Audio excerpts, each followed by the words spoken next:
Hello বন্ধুরা, আমি এখন বর্তমানে শৈলপ্রপাত আছি। এটা বান্দরবন। এই যে এখানে আমার বন্ধু কিছু কেনাকাটা করছে। এখানে অনেক কিছুই তরতাজা খুবই ফ্রেশ খাবার পাওয়া যায়।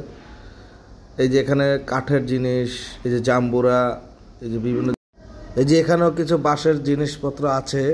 এখান থেকে আপনারা নিতে পারবেন, খাওয়ার জিনিসও পাওয়া যায়। এখন এই যে কিছু ভিডিও দেখাচ্ছি পাহাড়ের আশেপাশের ওপেন স্পেসগুলো, এগুলো খুবই সুন্দর। এই যে এখানে ওনারা অনেক চাদর, শাল যেটাকে বলি আমরা, অনেক দামি দামি শাল এখানে উঠে, খুবই ভালো ফিনিশিং দেওয়া তৈরি করা। এখন এই যে আপনার শৈলপ্রপাতের আশেপাশের এরিয়াগুলো আপনাদেরকে দেখাচ্ছি ভিডিওর মাধ্যমে। ওইখানে যাওয়া যায় না। এখানে একটা ঝর্ণা আছে। এই যে ঝর্ণাটা গত বছর অনেক পানি ছিল, এবছর তেমন কোনো পানি পাওয়াই যায়নি বললে চলে, যার জন্য আমরা নিচে নামিনি, ঝর্ণাটা দেখিনি। এখন আমরা আশেপাশের ভিডিওগুলো আপনাদেরকে দেখাচ্ছি, ভিউগুলা। পরিবেশটা খুবই সুন্দর, কিন্তু অনেক দূর। ধন্যবাদ।